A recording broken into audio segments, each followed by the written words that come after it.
It says in Yagdal Torah, Sefer Yagdal Torah, Parshas Ekev, V'hasir Hashem imcha kol chayli, v'chol madvei Mitzrayim haroim asher yadata lo yisimim bach, v'nusana b'chol seinecha. Hashem is going to remove from you chayli, right? That's sickness. V'chol madvei Mitzrayim haroim. What does that mean? Anyone know? Madvei Mitzrayim, also sickness. It's like worries and sickness, right? Asher yadatam, that you knew, lo yisimim bach, he's not going to give it to you. V'nusana b'chol seinecha, he's going to give it to your enemies. Makshim. The question is, Im lo yasimim bach, if Hashem is not going to place these sicknesses on you, lama tzarech liyais v'hasir, that Hashem will remove it from you.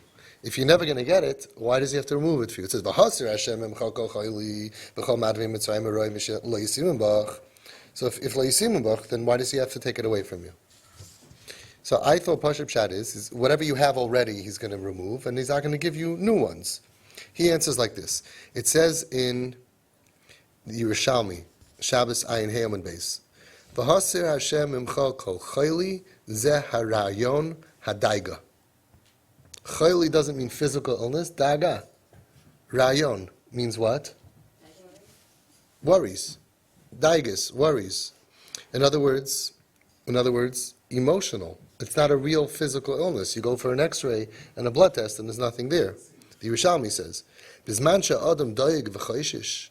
When a person is worried and chayshish, scared, yesh le'kol ha'machla sheba'olam. He has all the sicknesses in the world.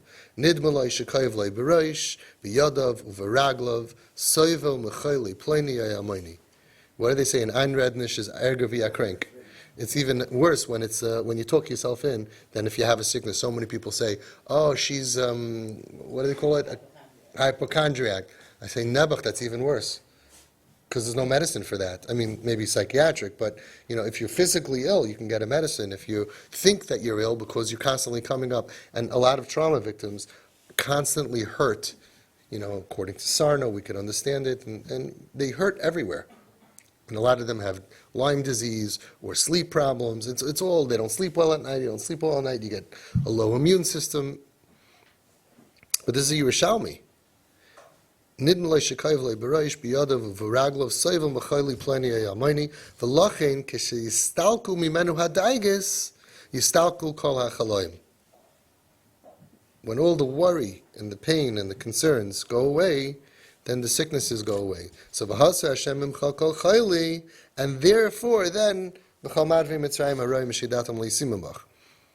Yesh shepirshu divrei hayushalmi kipshutai, and some people explain the Yerushalmi like it's Pashup Pshat, ki machlos ha'atzavim v'chayli ha'nefesh hu hakosha mikol ha'chaloim. Ha'atzavim means depression, right? Atzvus. And chayli nefesh v'akosha mikol ha'chaloim, the kosha limtzei loy refuah. I think that a lot of people in the last, when we were kids 50, 40, 30 years ago, there wasn't any of this. There were no therapists, there were no psychiatrists, nobody was on depression. Maybe 1 in a million, but not ma'aseh b'chol yom. We never heard depression. People were too busy. They say depression is the luxury of the upper class.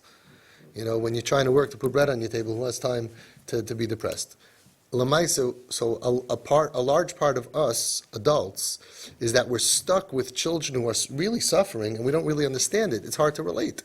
How many kids in your class were suicidal? How many kids in your class ended up in the psych wards? How many kids in your class ended up on drugs? How many kids in your class couldn't sleep at night because of daigas and worries? The nefesh changed. Now the Gedolim of the Gedolim, the Ziknei Hadar, like Rav Steinman, who was 105 years old, understood it clearly. Understood Chayla Nefesh, the Stipler understood Chayla Nefesh, and understood that the Nefesh changed, and kids are not made of the same, and that you can't hit, and you can't scream, and you can't yell. They understood. But my point is that, so even now when we're dealing with kids who are so depressed that they're suicidal, a lot of parents and adults, a little bit we're cynical. A little bit we kind of don't buy into this. They're manipulating us, they're lazy. It's hard for us to really, if we got a diagnosis of cancer, of a broken leg, Okay, we got that. We grew up with that. Nebuch, someone's sick. This kind of sickness, there's no x-ray for it. One therapist says this, the other one says that. Maybe they're just taking advantage of you. Maybe they're just lazy. It becomes very confusing to us. It's very hard for us to really relate to it. The next generation will be easier because they grew up with it. They will relate more to their children about depression. They'll be more sensitive. The young Rabbeim are great. They're really getting it. They're understanding kids could be depressed. And kids who have problems, it's not because, chutzpah and all of that. And they also understand that saying whack, whack, even verbally, doesn't really help them. It breaks them. They'll be more sensitive. We're not that sensitive because we didn't grow up with all of this. We really didn't. So we have to realize that. There's also a very big problem, that there are words that are sicknesses, mental illness, really bad sicknesses, that are very similar to words that we say, and it has the same name. What I mean to say is, if someone has depression, very often we'll go over to them. Depression is a mental illness. Depression can knock you out, can make you dysfunctional, not be able to get out of bed. It's a real sickness. Just like a physical illness is a real thing. And we'll go over, many times a healthy person will say, oh, I know how you feel. Sometimes I get depressed. It shouldn't be the same word. They shouldn't call it depression. They should come up with another word that's not used in regular language. Because when we feel a little down and depressed, is nothing at all like the machla of depression, when you can't even lift your head up. It's like anxiety. Anxiety can destroy your life. The machla of anxiety. And people who don't have anxiety, they say, yeah, no, I know how you feel, right? I also get anxious sometimes. You're anxious sometimes, or before you speak in public, so you make a little l'chaim and you're fine.